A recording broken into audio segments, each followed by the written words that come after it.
Salut l'unité, bienvenue sur ma chaîne pour la revue du chapitre 795 de Kingdom. Alors on continue ce chapitre bien évidemment juste après que Riboku ait envoyé ses hommes nettoyer le reste de l'armée d'Usen. Donc juste après qu'il se soit fait défaire par Seika et Shibasho. Donc on a Usen en fuite. Bon, avant de commencer la review du chapitre, je vous invite à rejoindre le Discord si vous voulez parler, lancer vos théories, débattre, parler en général. Et il faut savoir que bientôt, il y aura des lives qui seront faits par moi, bien évidemment, avec ceux qui sont prêts à débattre de n'importe quel sujet sur Kingdom, bien entendu, hein. Donc si vous vous sentez disponible et que vous voulez suivre l'actualité, je vous invite à rejoindre le Discord. Mais sur ce, j'ai quelques théories sur la suite des événements concernant Usen et comment ils vont faire pour se relever. Donc tout d'abord, on commence bien sûr avec Kanju qui arrive à s'extraire de la mêlée. Hein. Il arrive à s'extraire de la mêlée difficilement et il arrive à rencontrer Uon qui venait pour aider entre guillemets Usen, ça veut dire qu'il tombe sur Kanju. Donc, grâce à ça, en même temps, le fait qu'ils se rencontrent à ce moment-là, c'est vraiment excellent parce qu'ils ont pu en fait créer une stratégie de repli total de l'armée pour perdre le moins d'hommes. Ça veut dire que Uon, il a décidé de laisser les rênes à Kanju pour qu'il puisse... à Kanju et Bayu, le vieux là, pour qu'il puisse gérer la Gyuku, pendant que lui, il prend 100 cavaliers et il va essayer d'aider Usen dans sa fuite. Bon, jusqu'ici ça paraît logique, mais le fait qu'ils puissent se rencontrer et faire ce plan ensemble, c'est excellent, puisque ça va leur permettre de perdre moins d'hommes. Donc là, juste avec ces quelques pages, on sait que la Gyuku, au niveau des dégâts qu'ils vont recevoir durant cette défaite, elle sera pas extrême. Donc on aime bien Uon il prend les rênes.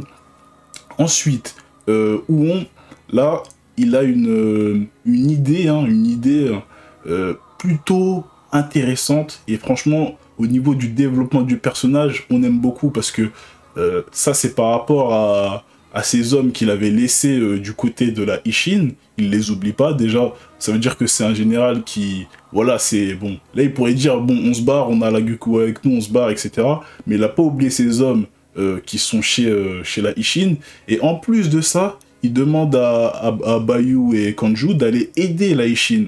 Et là, ce qui est un peu aberrant de mon point de vue, c'est les hommes de la Gyuku qui font « Mais quoi, on va verser le sang de la Gyuku pour la Ishin et tout ?» Mais non, mais là, c'est un peu n'importe quoi, hein, parce que il y a quelques années, bon, ça fait, je sais plus, ça fait combien de temps, pendant la bataille de Ekkyu, l'armée, la Gyuku, ils étaient morts, hein. Sans Shin, ils étaient morts. Hein. Et ça aurait été un autre général, je sais pas si un autre général, il aurait foncé comme ça, d'un seul coup, sans organisation, sans rien, sans info, juste pour aller sauver Uon. Hein. Donc on va se calmer, il y a quand même une dette à récupérer, à collecter. Hein. Donc voilà, eux qui sont des grands nobles, ils devraient quand même se dire, bon, allez, voilà. Mais non, ils trouvent que c'est pas normal.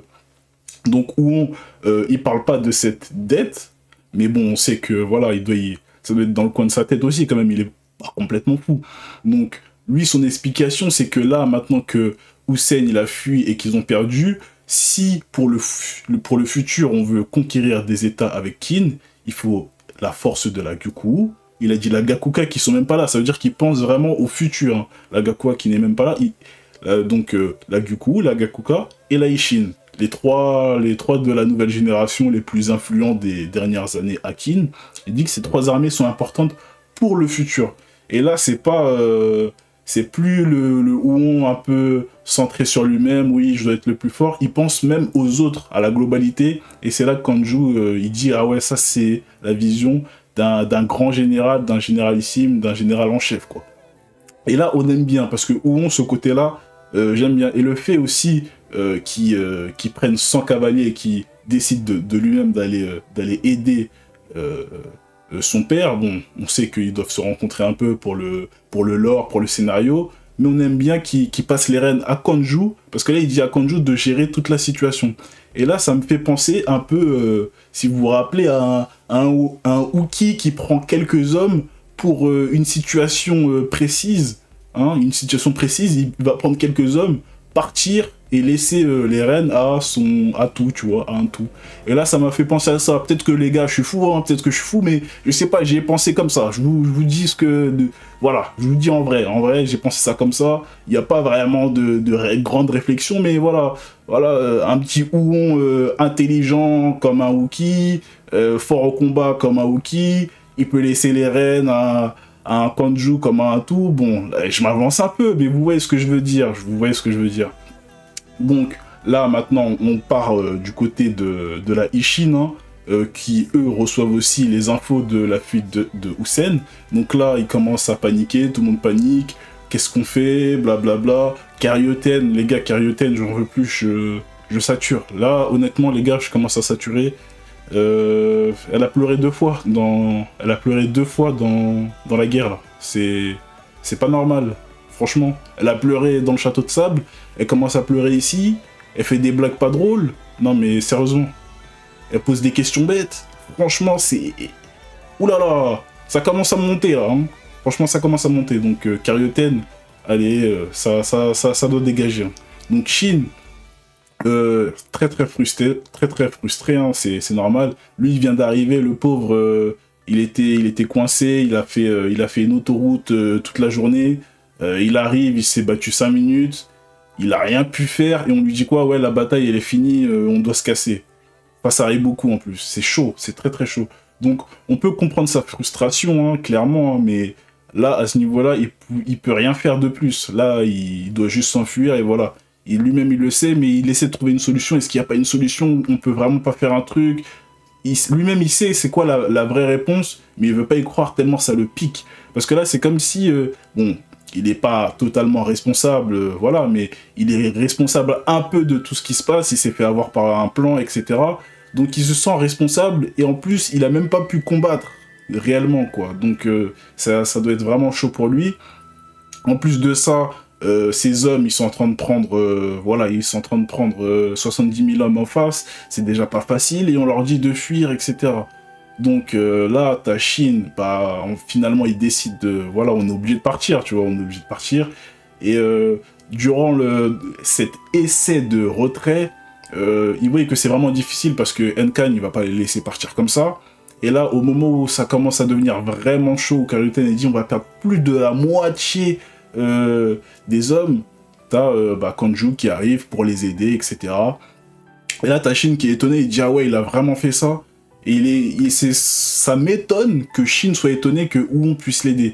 Après, comme avait dit Ryokoku, face à Karyoten, quand il lui avait demandé de l'aide sur le plan de Huon pour prendre la tête de Gohomei, là, demander de l'aide à la guerre, c'est très mal vu. Ça veut dire que c'est irrespectueux. Tu vois, même si ça peut aider ou quoi, c'est irrespectueux de demander de l'aide, tout ça, c'est pas trop ça. Apparemment, ça se fait pas trop. Ce qui est compréhensible, hein, c'est que, genre, t'as ton unité, tu vas pas aller mourir pour l'unité des autres. C'est logique, mais voilà, vous voyez ce que je veux dire. Donc là, Tashin, il comprend pas trop, il dit, mais vous êtes fous, vous allez être dans la merde, vous aussi.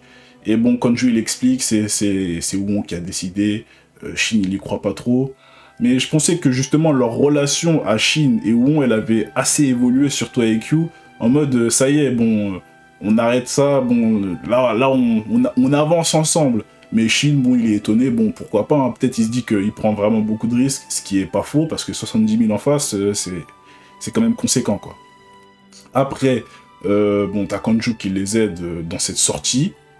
Maintenant, on a aussi des petites cases avec Kyukai, mais les gars, on n'a pas vu Kyukai, mais en fait, elle s'est battue toute la journée comme une folle, en infériorité. Franchement, elle était au charbon, genre, tu sais, c'est la meuf qui travaille... genre, tu sais pas qu'elle travaille, quoi. Genre, depuis, elle se battait au front, elle donnait sa life avec Curé, mais c'est de la dinguerie, en vrai. Hein. Shin, il les a laissés, tu vois, ça devait vraiment être le bordel. Elle était là, elle dirigeait un peu tout le monde. Bon, il y avait quand même Huon à un moment, mais voilà, quoi. C'était le bordel. Donc, bon, elle veut pas partir, elle dit on peut toujours gagner, mais on va se calmer, donc là, c'est les ordres. On a une retraite donc de la Ishin et de la Gyuku ensemble, donc ils vont essayer de partir ensemble. Et t'as Huon qui lui va aider Hussein. Donc prochain chapitre, a priori peut-être qu'on verrait Hussein et Shibasho, qu'est-ce qui se passe, et avec une arrivée de Huon. Maintenant ce qui m'inquiète c'est que Huon il a précisé qu'il vient avec 100 cavaliers, et 100 cavaliers je pense pas que ça puisse suffire pour faire quoi que ce soit avec un Shibasho énervé, un Kansaro énervé. Maintenant, est-ce que dans la sortie il peut y avoir quelques hommes qui poursuivent vraiment Hussein, du genre 300, 400 cavaliers avec Shibasho et Kansaro, voilà, qui sont là, qui les poursuivent vraiment, qui ont réussi à sortir de la mêlée pour aller prendre Hussein. Là, ça peut être intéressant avec une petite confrontation, un petit blocage avec Akakin et Huon qui bloque quelques instants pour que Hussein il se barre. Donc là, on peut voir le schéma, hein, clairement. Mais ça me paraît compliqué, Donc je vois pas un combat à mort, je vois pas... ça m'étonnerait que Huon il arrive, il décapite Kansaro ou quoi d'un coup, ça m'étonnerait. Mais je pense plus, on part sur l'optique d'un blocage d'armée et voilà, après une retraite. Hein. Donc voilà. Maintenant, on part du côté de Yotenwa et Shun Shinju. Shun Shinji, ouais, j'ai du mal à le dire, les gars. Ouais, je vais l'appeler Shun, voilà, je vais l'appeler Shun. Donc on a Shun contre Yotenwa. Shun, il reçoit les infos. Et là, bon, clairement, lui, il a un problème avec Yotenwa. J'espère qu'il va jamais l'attraper. On sait pas ce qu'il va lui faire, lui. Hein. Il a vraiment la haine contre elle. Hein. Genre, c'est...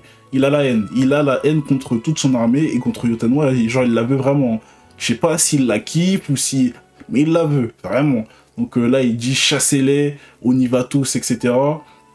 On part du côté de Yotenwa. Donc là, t'as les lieutenants de Yotenwa qui disent ah ouais, est-ce que c'est vraiment possible, est-ce qu'on peut pas rester, même avec l'armée du centre comme ça, c'est vraiment impossible de gagner. Yotenwa il dit c'est mort, si on reste là, on va se faire attaquer par les flancs, c'est mort. Donc même Yotenwa, dès qu'elle a entendu l'info, c'est vraiment fini, il faut se barrer, retraite générale. Donc, maintenant, la question qui se pose, les gars, c'est Kitari. Parce que Kitari est parti à Ango essayer de prendre. On a le général qui était avec Yotenwa, il a essayé de venir en renfort, mais il a été bloqué par l'armée de Zhao. Donc ça veut dire que là, Kitari, elle est toute seule, sans renfort. Parce qu'a priori, le plan, c'était que voilà, elle reçoive les renforts du général, là, mais bloquée, du coup, là, elle est seule face à Ango. On ne sait pas ce qu'il y a exactement comme soldat à Ango, mais bon, dans ce que dit Kitari, les portes, elles peuvent tomber bientôt, mais en même temps, Yotenwa, il dit, avec ta force seule, tu peux pas prendre Ango. Et voilà, donc là en plus c'est la retraite, ça veut dire que tout le monde se barre, elle aura jamais de soutien. Et franchement, l'armée de Zhao, elle a juste à se retourner et ils se font exploser Kitari, etc. C'est terminé. Donc là c'est un peu compliqué pour elle, je le sens un peu mal. À la limite, on sait qu'à Ango, il peut y avoir un piège ou plusieurs. Donc c'est compliqué, avec peu d'hommes, je vois pas comment elle va s'en sortir exactement. Est-ce qu'on va retomber dans un délire de poursuite dans la forêt où elle s'enfuit, etc. Je ne sais pas.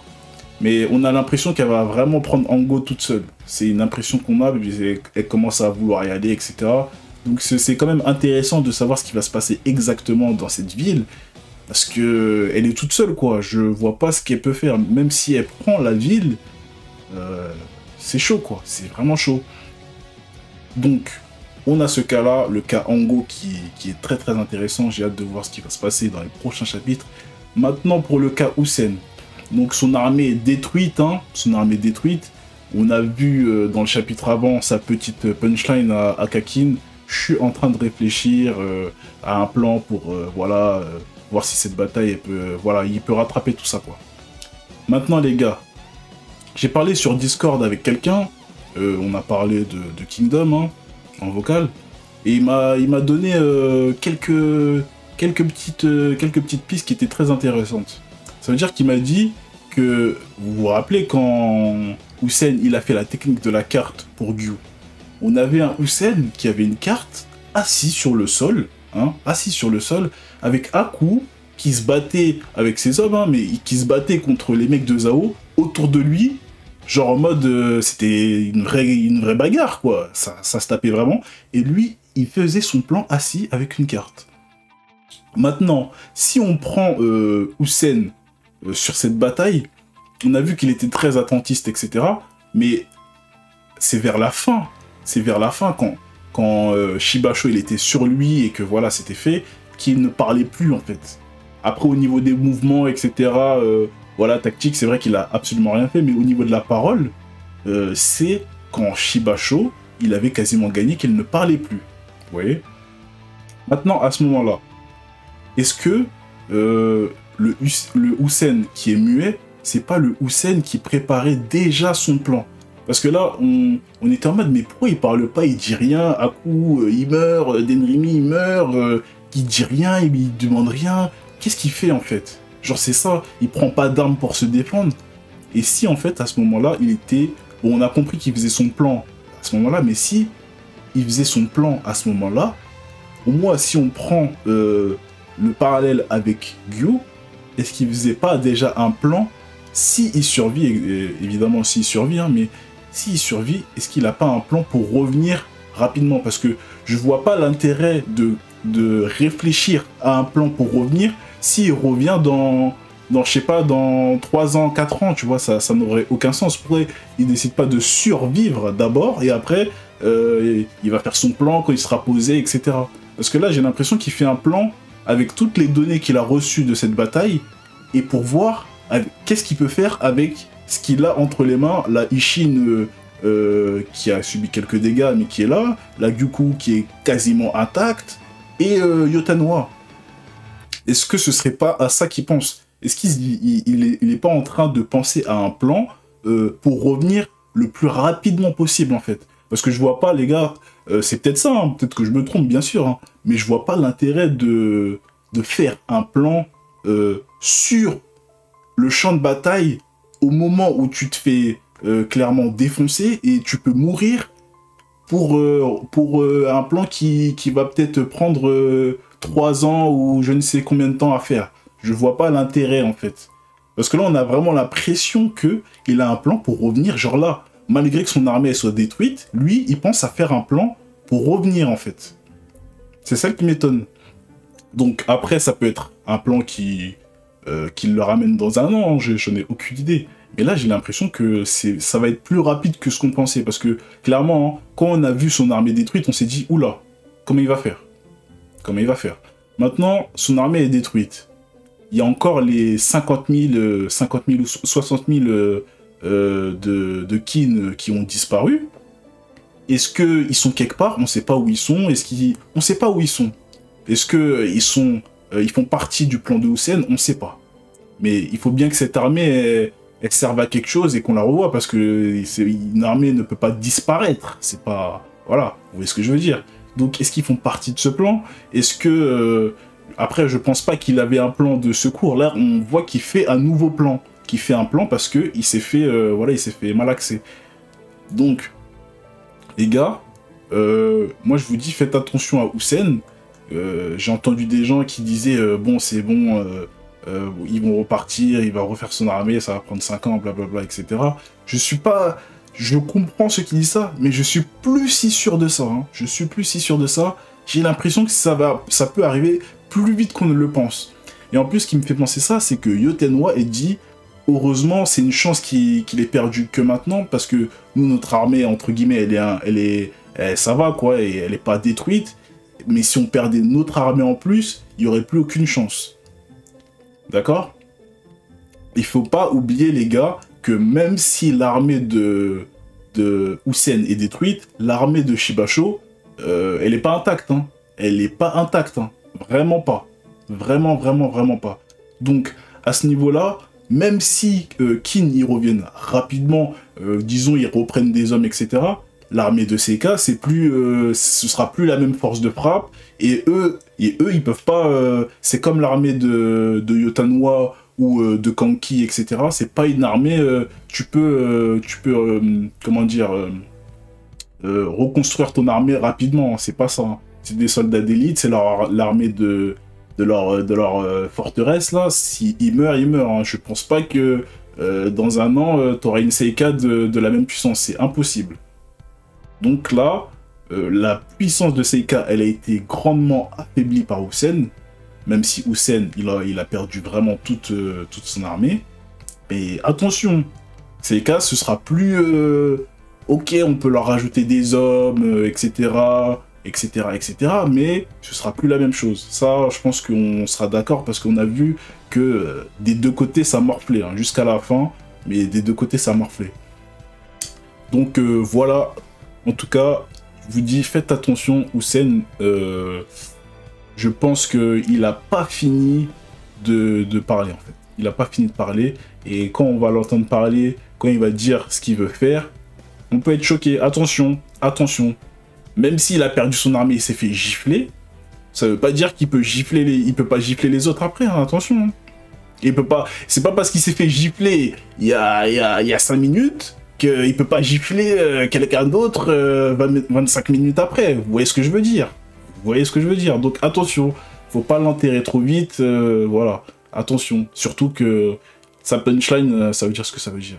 Donc, on n'est pas... Voilà. On n'est pas débile, hein. Ça veut dire ce que ça veut dire. J'ai même l'impression que l'auteur, quand il a fait parler Akakin, il nous faisait parler nous les lecteurs. Vraiment, je l'ai ressenti comme ça. C'est comme si c'est nous les lecteurs, on disait à Hussein, vraiment on lui parlait en vrai, on dit mais frérot, on sait que t'as perdu des hommes, on sait que t'as perdu des généraux, mais arrête de chialer, t'inquiète pas, tant que t'es en vie, tu peux revenir, etc. Et Hussein il nous dit, je sais pas à qui vous parlez, là, vous regardez le manga, là, je sais pas à qui vous parlez, mais moi, c'est Grand Général Hussein, vous inquiétez pas. Pour moi, je l'ai ressenti comme ça, les gars. Donc, attention. En tout cas, bon chapitre d'après, on va dire d'après bataille, un peu. Là, on est sur la retraite, bon chapitre. Donc, n'oubliez pas de liker la vidéo. Dites-moi en commentaire vos théories sur la suite. Est-ce que Hussein peut revenir dans 1 an, 5 ans, 10 ans, ce que vous voulez. Dites-moi vos plans, vos stratagèmes. Ou bien dites-les-moi directement dans le Discord si c'est vraiment technique. On va écouter. Si c'est vraiment technique, on va écouter. Mais en tout cas, voilà, n'oubliez pas de vous abonner. Ça fait toujours plaisir. Et sur ce, je vous souhaite une bonne journée. 君だ。